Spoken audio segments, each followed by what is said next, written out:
3월 3일 화요일 이른 아침입니다. 오늘 말씀 읽기 본문은 열왕기상 3장입니다. 첫째 1절부터 4절, 혼인과 산당, 시작의 긴장을 보여주고 있습니다. 3장은 솔로몬의 출발을 보여주지만 동시에 미묘한 긴장을 내포합니다. 1절 보시면 솔로몬이 애굽왕 바로와 혼인하여 그의 딸을 맞이하고 그를 데려다가 다윗성에 두고, 정치적으로는 안정적 동맹입니다. 그러나 신학적으로는 경계가 필요합니다. 이방과의 혼인은 훗날 영적 타락의 통로가 됩니다. 11장에 나옵니다. 이어 이렇게 기록됩니다. 2절입니다.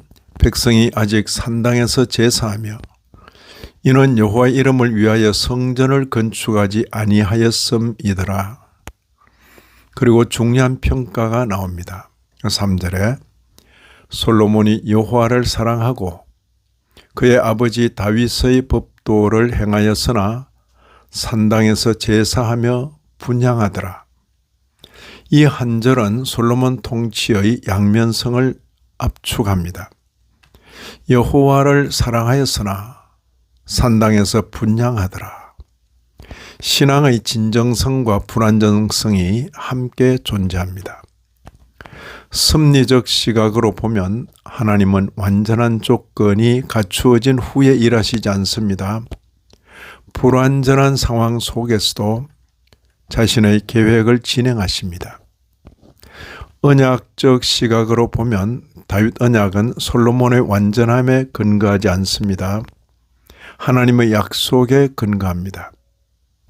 그리스도론적 시각으로 보면 솔로몬은 사랑하는 왕이지만 완전한 순종의 왕은 아닙니다.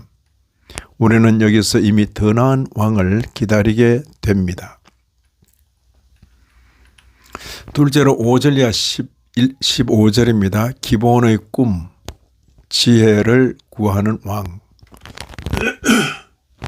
기본에서 하나님이 나타나 말씀하십니다.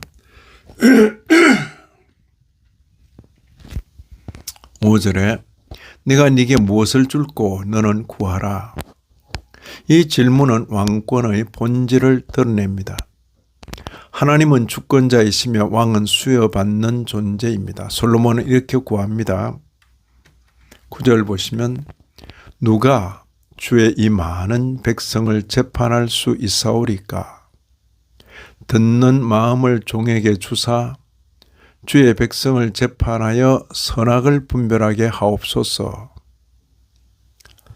듣는 마음이라는 것은 히브리어로는 듣는 심장을 가리킵니다. 듣는 마음은 하나님의 말씀에 귀 기울이는 통치 능력을 뜻합니다.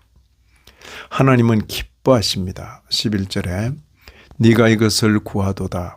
자기를 위하여 장수하기를 구하지 아니하며 부도 구하지 아니하며 자기의 원수의 생명을 멸하기도 구하지 아니하고, 그러고는 약속하십니다. 12절에 내가 네 말대로 하여 네게 지혜롭고 총명한 마음을 주노니.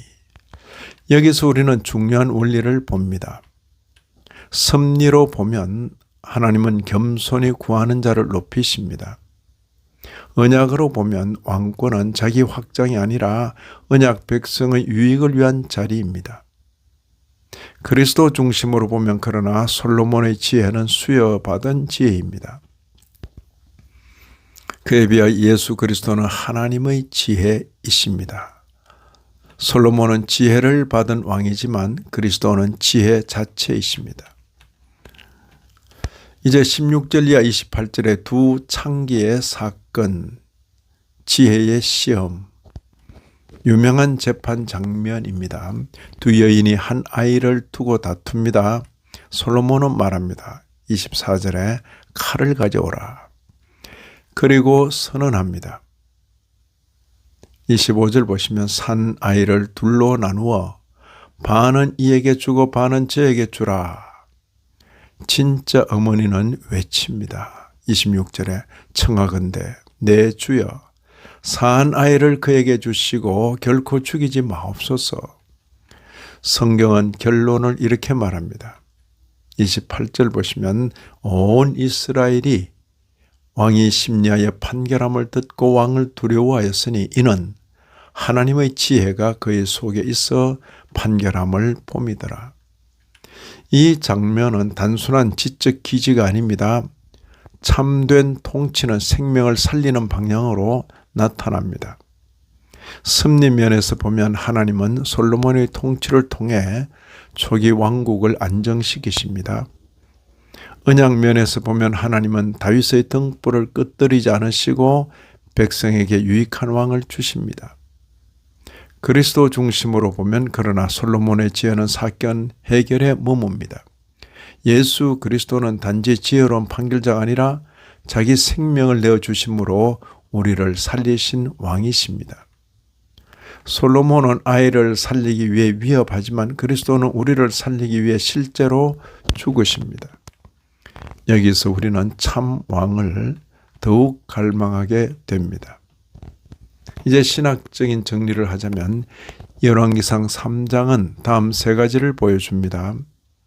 하나님은 겸손히 구하는 왕에게 지혜를 주시는구나.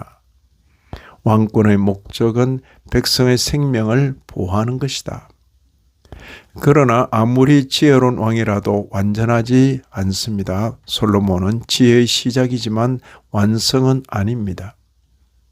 그의 통치는 은혜의 선물이며 동시에 한계를 내포합니다. 오늘 우리의 적용을 보십니다. 나는 무엇을 구하며 사는가? 나는 성공과 확장이 아니라 듣는 마음을 구하는가? 나는 생명을 살리는 선택을 하는가? 교회의 지도력도 마찬가지입니다. 지혜는 능력이 아니라 말씀에 귀 기울이는 태도에서 나옵니다. 그리고 우리는 고백합니다. 참된 지혜는 인격입니다. 그 이름은 예수 그리스도입니다. 이 아침에도 말씀에 참여하신 모든 분들 위해 하나님의 크신 은혜가 더하시기를 진심으로 기원합니다.